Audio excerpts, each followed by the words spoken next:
और इस समय हमारे साथ हरियाणा के स्वास्थ्य मंत्री अनिल विज जी मौजूद हैं। अनिल जी नमस्कार, बहुत धन्यवाद सर आज तक से बातचीत करने के लिए, समय निकालने के लिए। नमस्कार। नमस्कार अनिल जी, ये जो दूसरी वेव है ये ज़्यादा खतरनाक होती जा रही है और तीसरी की आशंका भी है। और आशंका क्या, एक्सपर्ट्स और डॉक्टर्स ये कह चुके हैं कि तीसरी वेव आएगी ही आएगी।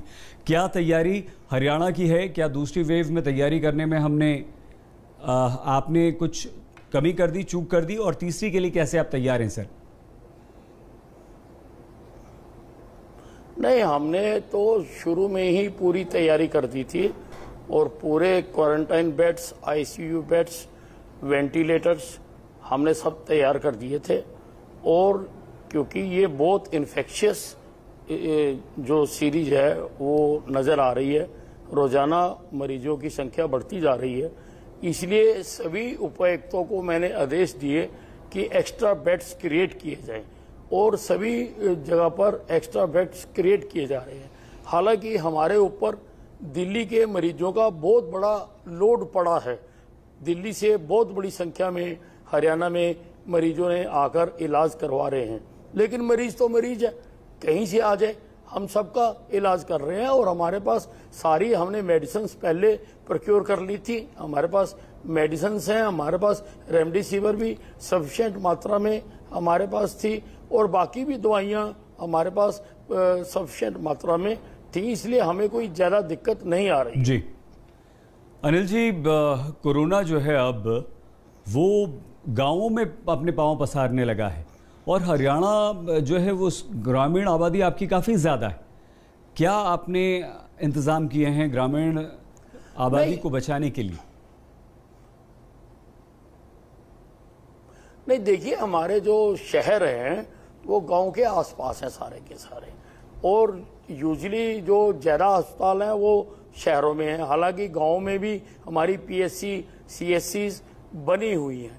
हम सबका, चाहे कोई गांव से आ रहा है चाहे कोई शहर से आ रहा है, सबका इलाज कर रहे हैं और हम सब जगह पर ऑक्सीजन जनरेटर भी लगा रहे हैं। गांव में भी हम लगा रहे हैं। हमें केंद्रीय सरकार ने 60 जो है पीएसए प्लांट्स मंजूर किए हैं, जिनमें से अधिकतर गांव में लगेंगे, शहरों में भी लगेंगे, लेकिन 30 बेड तक के अस्पताल पर वो लगाए जाएंगे। उन पर काम आरंभ हो चुका है।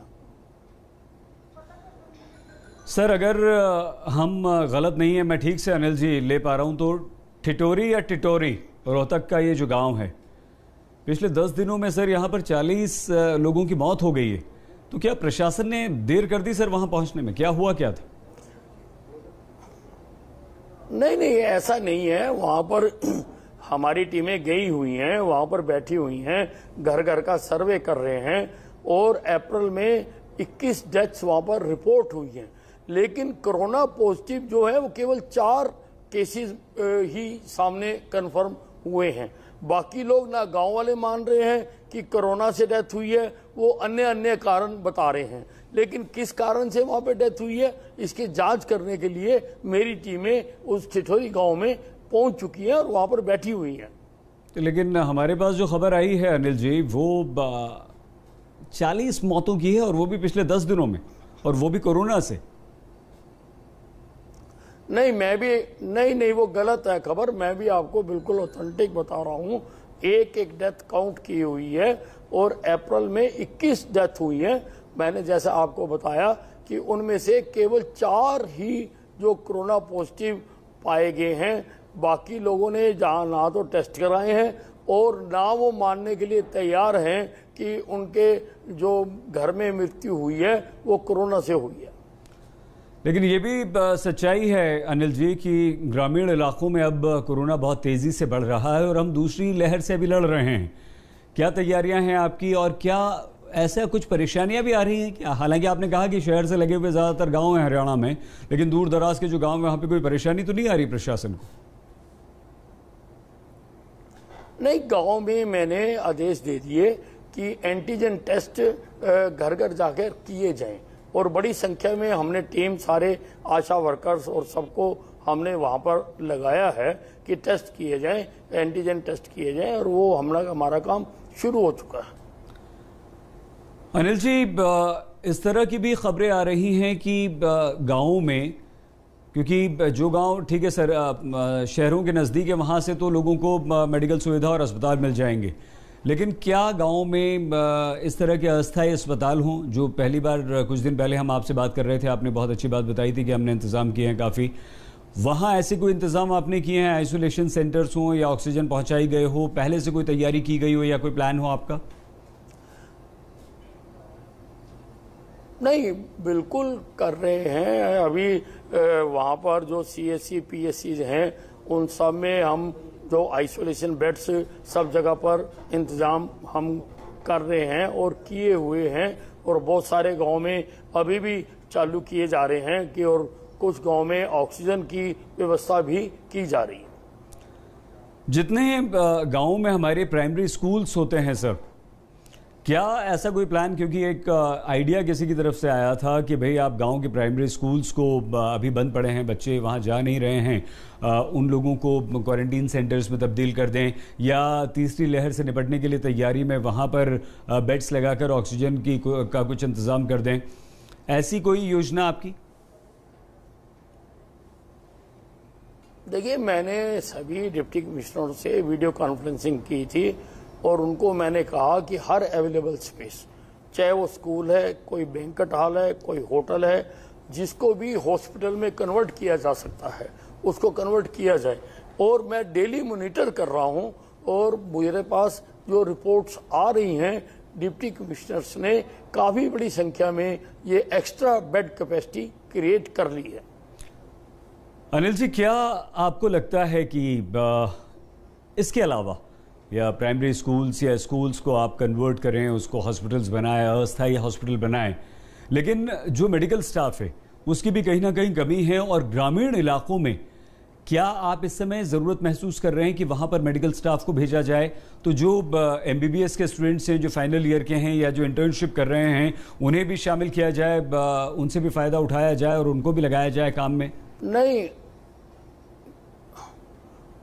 जो इंटर्नशिप कर रहे हैं, जो मेडिकल स्टूडेंट्स हैं, उन सब की ड्यूटियां लगा दी गई हैं और 700 के करीब जो लोगों को रिलीव कर दिया गया है मेडिकल कॉलेज से, उनको भिन्न भिन्न जिलों में जो DG हेल्थ हैं उनके डिस्पोजल पर उनको रखा गया है कि वो जिस जिस जिले में जितनी जितनी आवश्यकता है, क्योंकि अगर हम नए हॉस्पिटल बना रहे हैं तो हमें उनके लिए भी डॉक्टर्स की आवश्यकता है।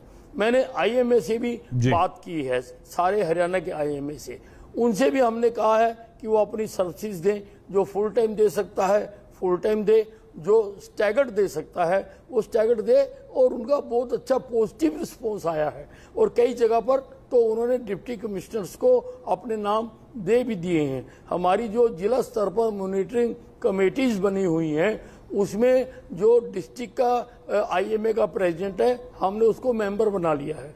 जो स्टेट की मॉनिटरिंग कमेटी है, जिसका कि मैं खुद चेयरमैन हूं, मैंने उसमें स्टेट के IMA के प्रेसिडेंट को मेंबर बना लिया है, ताकि उनसे भी जितनी सहायता मिल सके लें।